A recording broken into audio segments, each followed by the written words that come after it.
A former Cincinnati police officer pleaded guilty today to dereliction of duty. An investigation found Christopher Schroder mishandled rape kits and failed to investigate some cases. Chief investigative reporter Craig Cheatham has been following this investigation closely for more than a year. He was in the courtroom today and joins us now in studio. Craig? Hamilton County Judge Jennifer Branch sentenced Schroder to 5 years probation. He committed these crimes over more than a decade while he was an officer with CPD's Personal Crime Unit. Guilty, Your Honor. Christopher Schroder said it 5 times. How do you plead?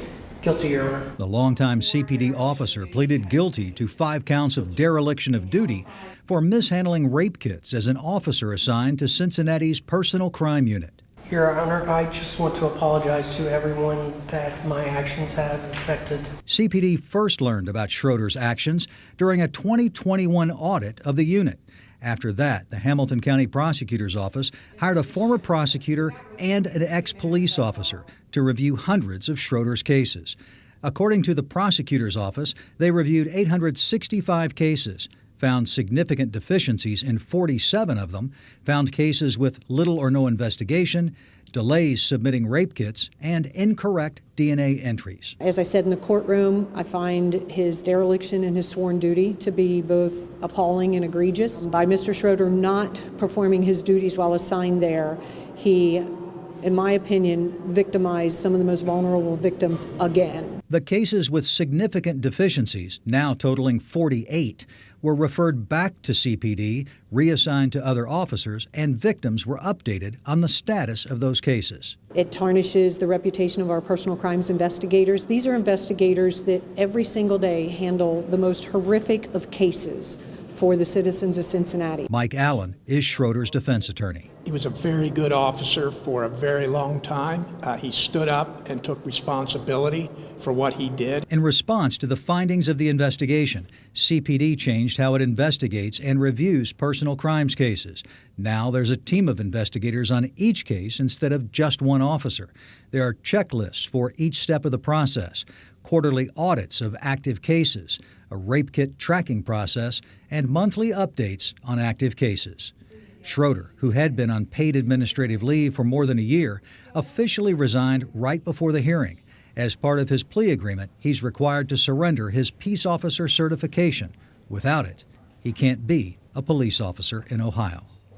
All right, so obviously good news that the new steps are being put in place, new policies here. But why did it take the police department so long, Craig, to discover so many problems connected to just this one officer? Well, the short answer is that they didn't have the checks and balances in place back then that they appear to have now. But you know, it's a lot more involved than that. They didn't have a system to track the rape kits and other steps of the process. But you know, they could have clearly reacted to things differently years ago when there were some red flags about Schroder. But did Schroder's supervisors ever actually find any evidence that he'd mishandled cases in the past, you know, before that internal audit in 2021? Right. Well, according to the personnel records that we reviewed, back in 2016, Schroder failed to pick up 4 rape kits for months that were waiting at Cincinnati Children's Hospital Medical Center. And on December 21st, 2016, Sergeant David Simpson met with him to, quote, discuss the importance of picking up rape kits and processing them in a timely manner. Well, some people would look at that and say, okay, well, why didn't you look at other parts of the process that he would have been involved in to see if there were other problems? There's no evidence in the personnel file that that happened, but today Chief Thege said that Simpson was Schroder's supervisor for the time that he was with the Personal Crime Unit, and she says that Simpson resigned. Simpson has not been accused of any wrongdoing in this case or any other case. What about any other officers tied to what was going on or any mishandling of other cases? The investigation has not flagged any other officers in connection to this. In fact, the investigators praised other officers with the unit, saying that they're committed, they're determined, and you know, that they do the best that they can with the staffing levels that they've got, and they do exemplary work. All right, Craig Cheatham with the latest developments there. Thank you, Craig.